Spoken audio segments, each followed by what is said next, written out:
and they are here to talk about running across country with a whole fan darnley. So come on up here. David, you starting out? Kick it off. Take it away.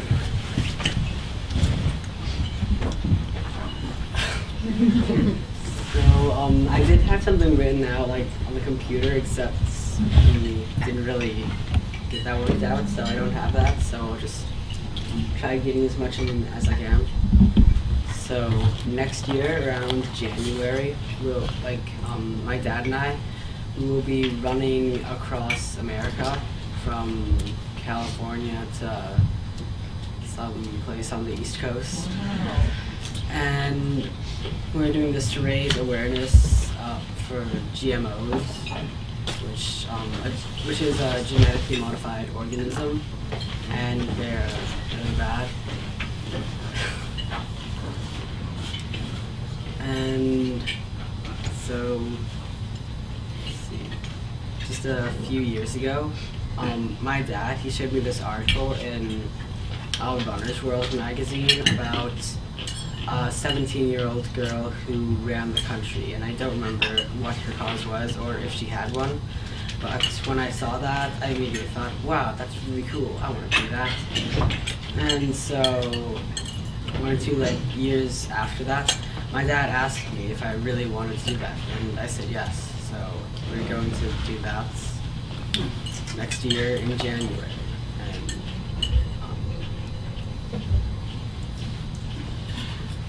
you can say thank you very much. okay, thank you very much.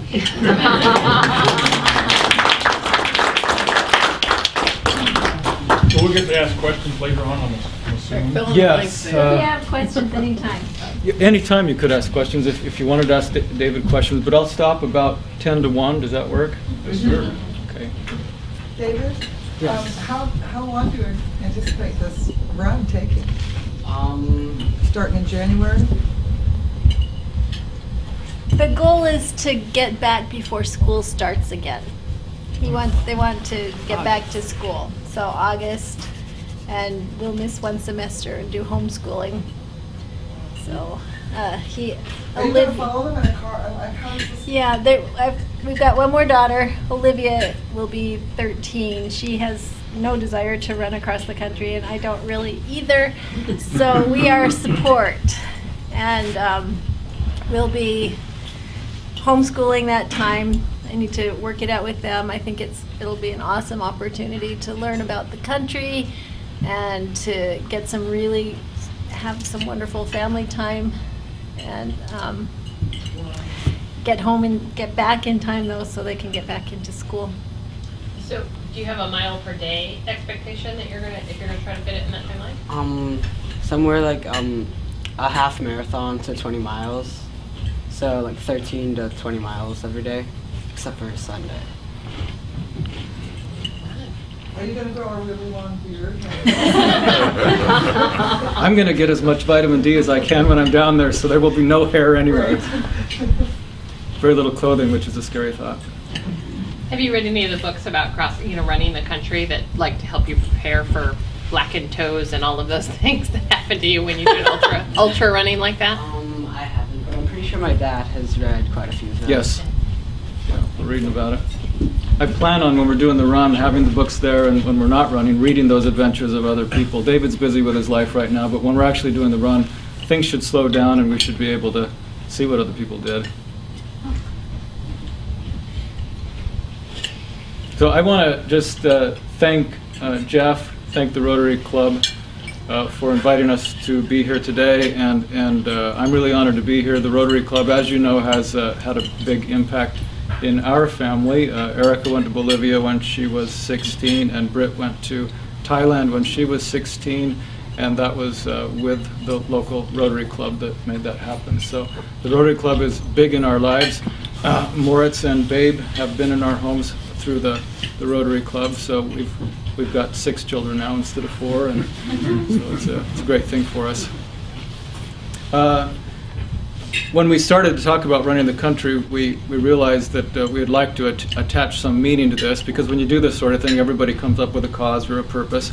Some people resonate with the run, and other people resonate with the cause. And we were talking about, well, what meaning does this have for us? And so I got thinking about it, and I want to ask, how many of you grew up in a family where you raised a garden? Okay, most. How many of you are into gardening now? Oh, wish. Yeah, kind of hard here. How many of you eat food?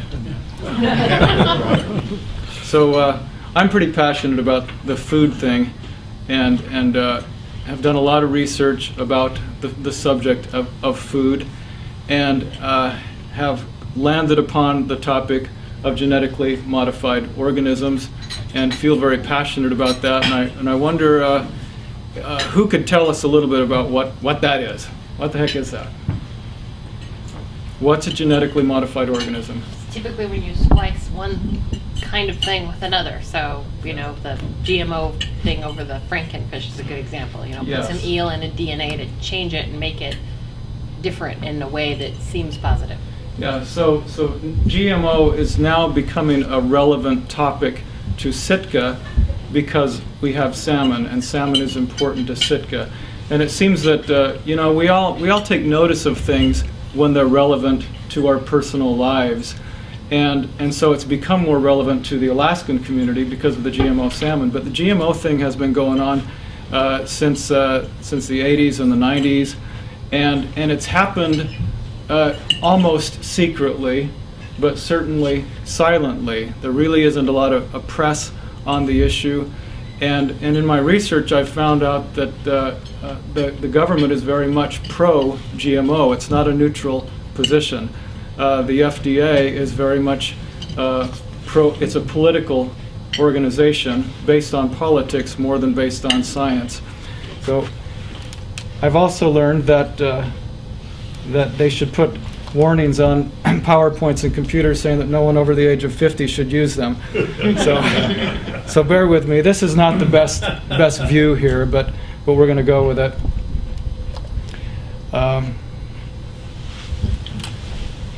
All right. Before the FDA made a policy back in 1992, the agency scientists warned of all sorts of potential problems that could come because of genetically modified organisms. GM plants could contain unexpected high concentrations of plant toxicants. The possibility of unexpected accidental changes in genetically engineered plants justifies a limited traditional toxicology study. And I'm not going to read each one of these, but scan them. We don't have a lot of time.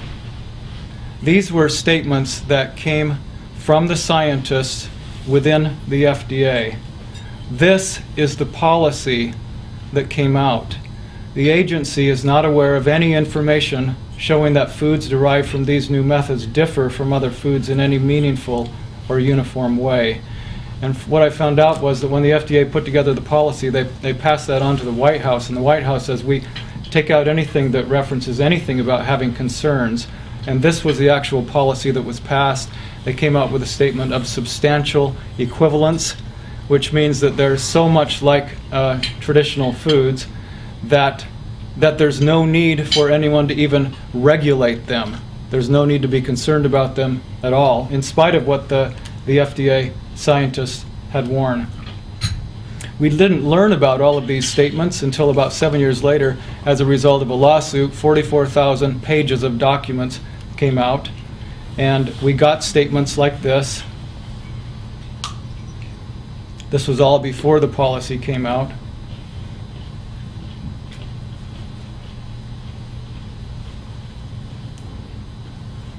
So there was a lot of back and forth going on within the agency. Well, I'm sorry, I'm not even sure whether you can see that, but Can you make it bigger? work on that, possibly. There we go. Okay, FDA microbiologist said, what has happened to the scientific elements of this document? Without a sound scientific base to rest on, this becomes a broad, general, what do I have to do to avoid trouble type document. It will look like and probably be just a political document. It reads very pro-industry, especially in the area of unintended effects. So who overruled the scientists? Michael Taylor was in charge of the FDA policy. He drafted the policy. He came over from Monsanto. They actually created a job for him. He came over to head up to work in the FDA to create the statement. He left for a while, went to the USDA for a while, went back to Monsanto, became a vice president, and now, right now, he is the US FDA food safety czar. So if genetically modified organisms are substantially equivalent to natural plants and animals, then the FDA is substantially equivalent to Monsanto. And that sounds a little, maybe a little bit conspiracy theory type of thinking, but this is an example of how the regulatory agency determines whether GMOs are safe. Based on the safety and nutritional assessment you have conducted, this is a letter to Monsanto.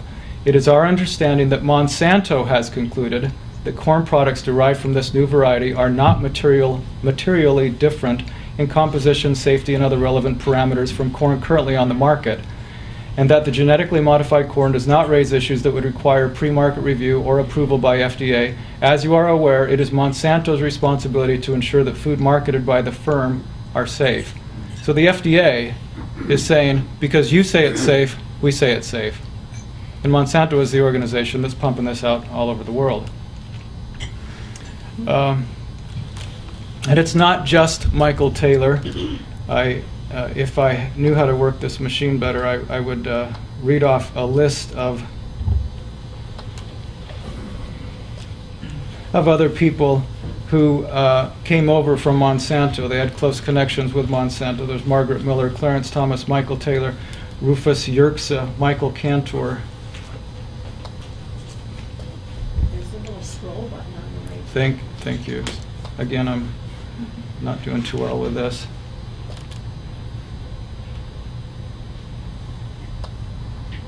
And you can tell we don't know either. Yeah. Otherwise, someone would be helping you. One interesting connection, everyone knows the name of Donald Rumsfeld. He was the head of Cyril Pharmaceutical, which was bought out by Monsanto. He later became the Secretary of Defense in Iraq, and now you know which seeds are being forced upon the people of Iraq. It's Monsanto's seeds through something called Order 81. It is now illegal for farmers to plant their own seeds that they have kept breeding for the last thousands of years. They have to buy Monsanto seeds.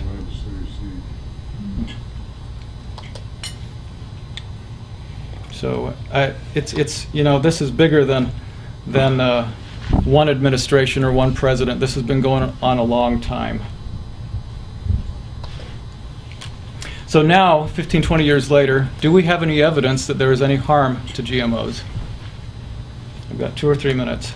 The American Academy of Environmental Medicine said animal studies indicate serious health risks, including infertility, immune dysregulation, accelerated aging, dysregulation of genes associated with cholesterol synthesis, insulin regulation, cell signaling and protein formation, and changes in the liver, kidney, spleen, and gastrointestinal system.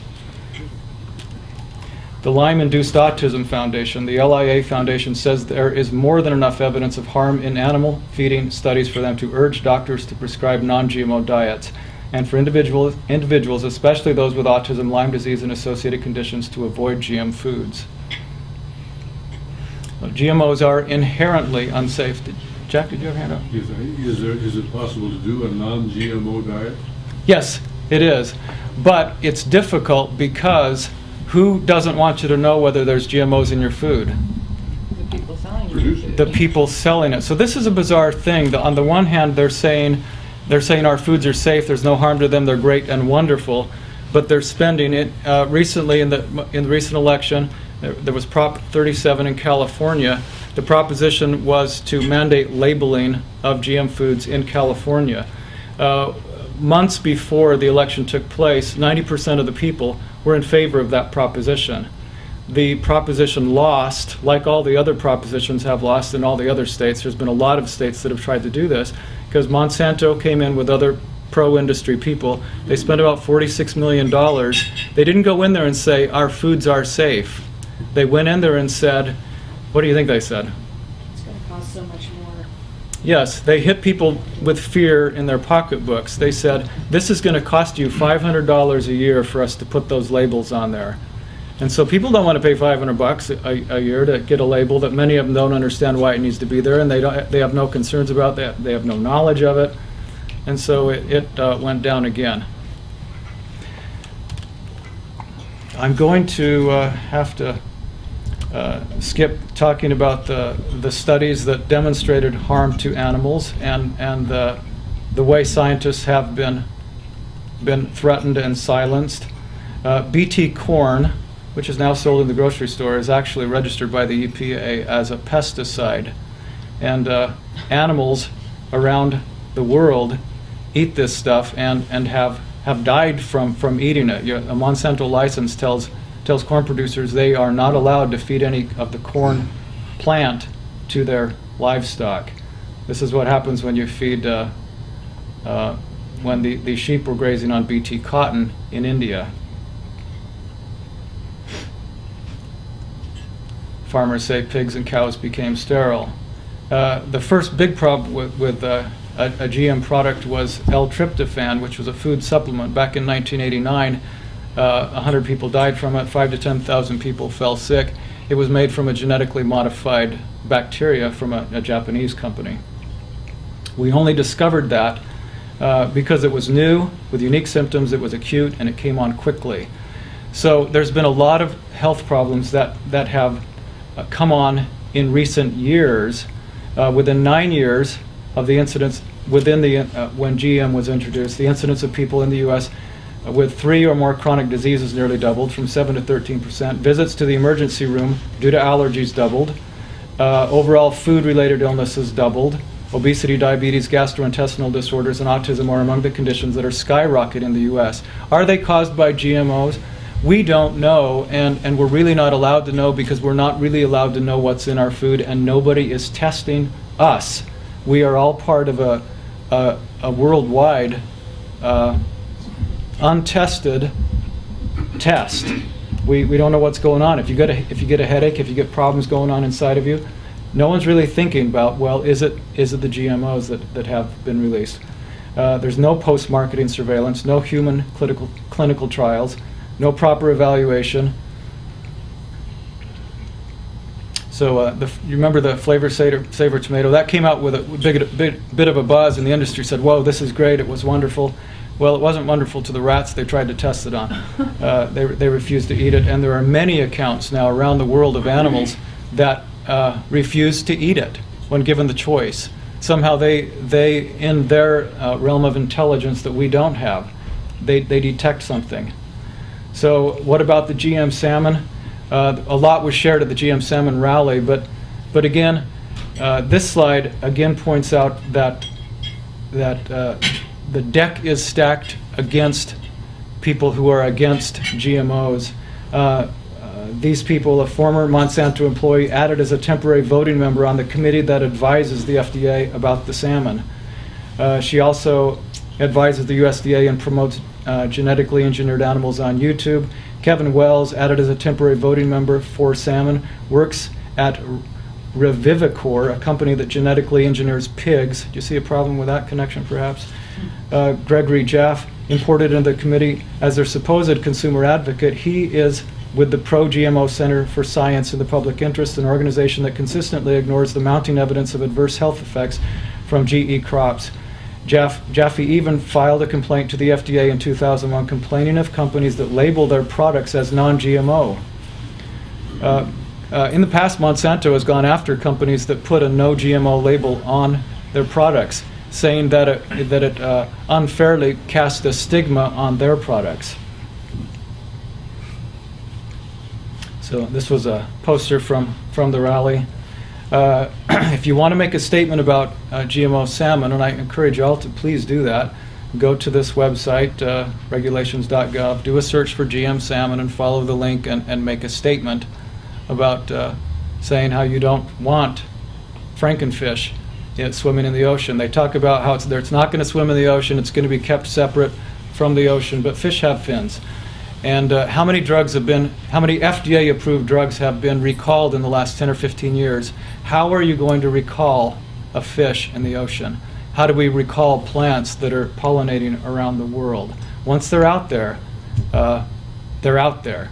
So I am not opposed to research per se in a laboratory, but I am opposed to just blatantly releasing these things into the environment without the necessary tests. And right now, that's the way it's working in our country.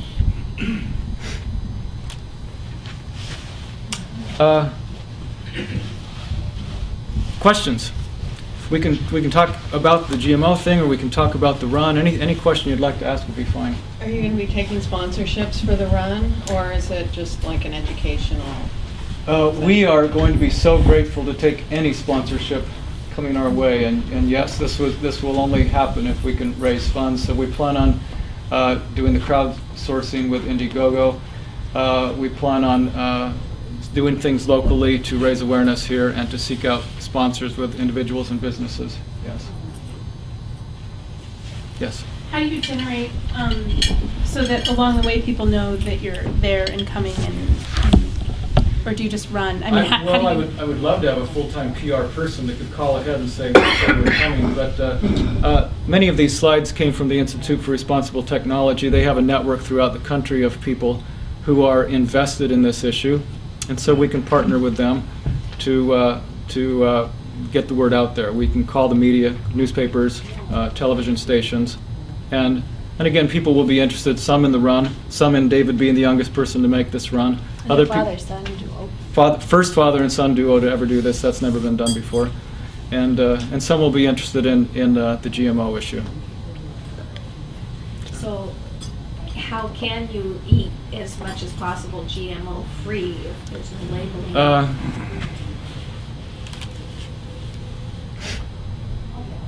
You can go to these websites: responsibletechnology.org, healthiereating.org.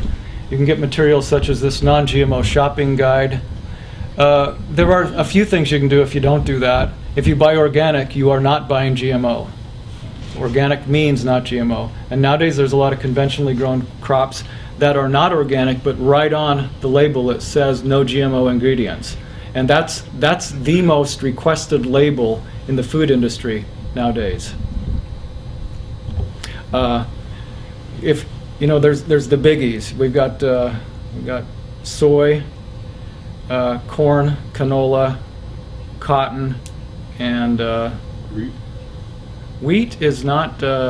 I don't think that's an issue in the U.S. I know that's being marketed in Iraq, but I don't recall that one. I may be wrong, so I don't know. A few smaller ones are papaya, zucchini, crookneck squash. But if you're getting a canola oil, for example, and it's not organic, chances are it's GMO. One more thing, there's the Sitka Conservation Society is showing a great big food movie extravaganza this weekend. One of those movies is called Bitter Seeds, and it's about the experience of Iraqi farmers with their experience with GM cotton. And to date, the estimates are, and I'm not making this up, about 250,000 farmers have committed suicide due to the effects of GM cotton.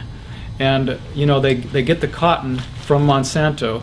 There's a license that they have to sign. They can't save their seed, so they have to buy the seed every year, and it comes at a great cost. And then if it doesn't produce like they promised, they say it's drought resistant, but in fact the yield has gone way down. There's a drought, bad things happen, the farmers are destitute, and at the rate of about one every half hour, they're doing suicide by pesticide. And you can watch that this weekend with the movie Bitter Seeds that's coming to town. It's India, right? That's in India, yes. Yes. What route are you planning on taking for the run? We're starting in January, so we haven't decided, but San Diego sure sounds nice and warm. So has there any movement in Alaska for GM? What failed in California? Has there been any push at all? We're usually the last state. I have not heard. of a labeling movement. There are 3 or 4 states right now that have labeling initiatives going on. So it's still happening. This is really important. It only takes about 5 or 10% of the population to say no. We're not going to do this. We're not going to buy GM products. If you can get to that point, there is a tipping point where the industry will say, hey, we got the message. But right now, it's not there. We're not quite there yet, but Prop 37 really stirred things up. People became aware of the issue. It became a national, it became a household topic. And so if we can get to that point where enough people are saying no, then the companies will have to just say, okay, we're not going to do this. When the tipping point of consumer rejection was reached in Europe in 1999, within a single week, virtually all major food companies committed to remove GMOs. So all of the companies that are fighting and spending and lobbying lots of money to keep the GMOs in your food, they're selling their products over in Europe GMO-free. Yes. So as you travel across the country, are you going to have like a camper van? Or are you staying with friends? Or how does that? We're gonna get a limo and stay in the most extravagant hotels. Because I imagine if you're running, like a half marathon to 20 miles a day, there's going to be lots of stretches where you're just on the side of the road. Yeah, the current plan is an RV, and possibly towing a small car to help us do some zipping around in the daytime. And bicycles. And bicycles for further exercise and fun. Yes. I got two of one. I guess one, if we want to help somehow, how do we get a hold of you? Just get a hold of you, or? Well, everything we're doing is at runningthecountry.com, and we have our Facebook page, which is at Facebook at Running the Country. So you can type in Running the Country there at Facebook, or go to our page. You can subscribe to our posts and our blogs, and you'll get information there. If we've got your email there, that's a great way to do it. If you want to talk to me personally, if you want to give me your email, that's a great way to do it. We would love to have everybody run with us. I feel like we are running the country because it's not right that Monsanto is running the country, and more people are coming on board with that. More and more people say, hey, we don't like this. This is wrong. This is unethical. It's reckless. And we need to get Monsanto out of the government and out of our food supply. So if you feel that way, run with us and help us achieve the goal. My other question, David, what do you think the hardest part and the funnest part will be? Well, after a while, running just over again and again every day for that long, it's gonna be sort of tiring, and I haven't really thought about what the funnest thing would be. I personally think David's hardest part will be the 22 hours a day when he's not running. Running will be easy for David, I think. Having to run slow enough so that I can keep up might be the hardest part for David. How far apart is that comfort zone between you and David? Well, that's another reason we need a bicycle. We'll see. We're in the very beginning of the logistical part. We haven't chosen a route yet, but logistics are big. All right, any last questions or anything? Thank all three of you guys. That was Thank great. you. Good luck.